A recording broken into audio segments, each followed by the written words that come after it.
આ family time હોય છે ને એ બહુ જ અગત્યના હોય છે અને ખાસ હોલિડેમાં જ ટાઈમ મળે ને બી.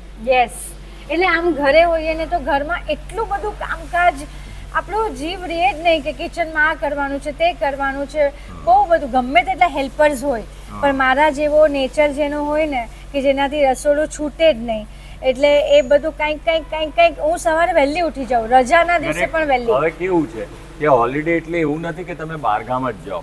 અમુક એવા હોય કે જે બિઝી માણસો હોય, કંઈક બધા શિડ્યુલો બની ગયા હોય, તો પછી તમે પોતાના ટાઉનમાં રહીને પણ હોલિડે જેવું કરી શકો છો. સિમ્પલ કેવું છે ખબર છે?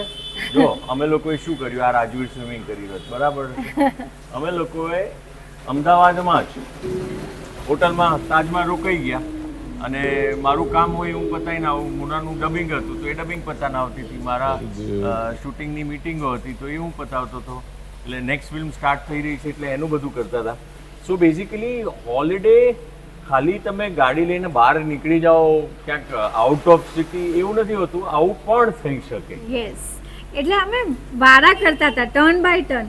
મારું ડબિંગ હોય ત્યારે હિતુ રાજવીર સાથે રહીએ, હિતુની મીટિંગ હોય ત્યારે હું ડબિંગ પતાવીને રૂમ પર આવી જાઉં. એટલે અહીંયા જો હોટલમાં હોઈએ તો રસોડું જે હું બાંધીને ફરું છું એ ન હોય, રેડીમેડ બધું મળી જાય. અને 2 દિવસની વાત હોય ને 2-3 દિવસ, એટલે એમાં ઊંઘ પૂરી મળે આખા ફેમિલીને.